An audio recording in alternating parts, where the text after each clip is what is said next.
Seringkali orang berpikir bahwa mereka yang diberkati adalah orang yang kaya dan banyak uang.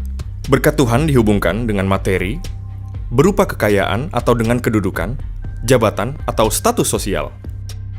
Demikian juga sebaliknya, kemiskinan, sakit penyakit, kemalangan sering dihubungkan dengan kutukan. Apakah benar demikian? Tahukah Anda bahwa Alkitab menuliskan tentang berkat dan kutuk selalu berhubungan dengan ketaatan kepada Tuhan? Kita bisa mengambil contoh dari kisah Adam dan Hawa. Tuhan memberkati manusia pertama secara langsung saat itu. Allah memberkati mereka, lalu Allah berfirman kepada mereka, "Beranak cuculah dan bertambah banyak. Penuhilah bumi dan taklukkanlah itu.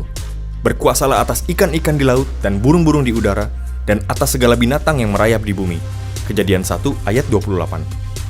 Berkat yang diterima oleh manusia pertama adalah berkat pelipat gandaan keturunan dan kuasa untuk mengelola alam. Di Kejadian 3, kita bisa membaca kisah kejatuhan manusia. Karena ketidaktaatan dan percaya pada perkataan ular, maka Adam dan Hawa mengalami keterpisahan dengan Allah. Dan Allah mengutuk tanah sehingga manusia harus bersusah payah untuk mendapatkan hasil. Yang indah dari kisah ini adalah bahwa bahkan di dalam kesalahan mereka, Tuhan tidak mengutuk Adam dan Hawa. Tuhan hanya mengutuk ular yang menipu Adam dan Hawa. Karena engkau berbuat demikian, terkutuklah engkau di antara segala ternak dan di antara segala binatang hutan. Dengan perutmu lah engkau akan menjalar, dan debu tanahlah akan kau makan seumur hidupmu. Kejadian 3 ayat 15. Namun kepada Adam dan Hawa, Tuhan tidak berkata, terkutuklah engkau. Bahkan dalam Kejadian 3 ayat 15, Tuhan secara tidak langsung memberikan janji akan keselamatan melalui datangnya Mesias yang menghancurkan kuasa setan.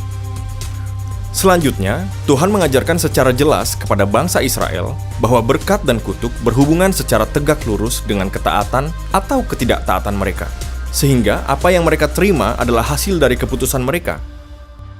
Musa saat itu berkata kepada bangsa Israel seperti ini, "Lihatlah, aku memperhadapkan kepadamu pada hari ini berkat dan kutuk. Berkat apabila kamu mendengarkan perintah Tuhan Allahmu yang kusampaikan kepadamu pada hari ini. Dan kutuk jika kamu tidak mendengarkan perintah Tuhan Allahmu dan menyimpang dari jalan yang kuperintahkan kepadamu pada hari ini, dengan mengikuti Allah lain yang tidak kamu kenal." Ulangan 11 ayat 26-28. Sebelum itu, Abraham menjadi teladan ketika Tuhan memberikan berkat istimewa dengan berjanji atas dirinya sendiri. Hal itu karena ketaatan Abraham saat diperintahkan untuk mempersembahkan Ishak. Abraham menerima bukan hanya berkat pelipat gandaan atas keturunannya, namun juga janji bahwa Mesias akan datang melalui keturunannya saat Tuhan berkata, "Oleh keturunanmu lah semua bangsa di bumi akan mendapat berkat, karena engkau mendengarkan firman-Ku." Kejadian 22 ayat 18. Kebenaran ini tentu tidak berubah bahwa berkat hanya kita terima saat kita hidup dalam kebenaran firman Tuhan, dan kutuk akan kita alami saat kita hidup di luar kebenaran firman Tuhan.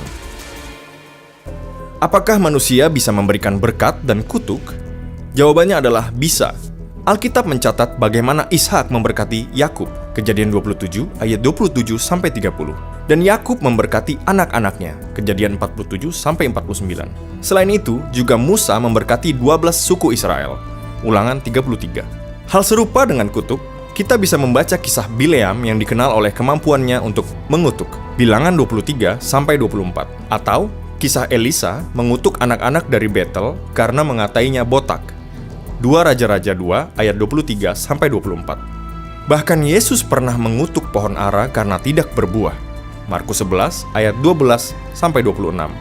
Namun Alkitab memperingatkan kita sebagai orang percaya untuk menjaga lidah kita. Dengan lidah kita memuji Tuhan, Bapa kita, dan dengan lidah kita mengutuk manusia yang diciptakan menurut rupa Allah. Dari mulut yang satu keluar berkat dan kutuk. Hal ini saudara-saudaraku tidak boleh demikian terjadi. Adakah sumber memancarkan air tawar dan air pahit dari mata air yang sama? Yakobus 3 ayat 9-11. Lalu, apakah orang Kristen bisa kena kutuk? Amsal 26 ayat 2 menyatakan, "Seperti burung pipit mengirap dan burung layang-layang terbang, demikianlah kutuk tanpa alasan tidak akan kena. Allah tidak ingin umatnya mengalami kutukan. Oleh sebab itu, Tuhan menghalangi Bileam mengutuk umat Israel. Selain itu, kita yang percaya kepada Yesus Kristus telah ditebus oleh kematiannya di kayu salib dan kebangkitannya, sebab ia menanggung kutuk kita. Sebagaimana dituliskan dalam Galatia 3 ayat 13, Kristus telah menebus kita dari kutuk hukum Taurat dengan jalan menjadi kutuk karena kita. Sebab ada tertulis, terkutuklah orang yang digantung pada kayu salib. Di dalam Yesus kita telah dibebaskan dari segala kutuk. Kita ada dalam perlindungannya. Anda telah dimerdekakan, dibebaskan dari segala kutuk. Untuk itu, hiduplah melekat dengan Tuhan dan alamilah berkat-berkat-Nya.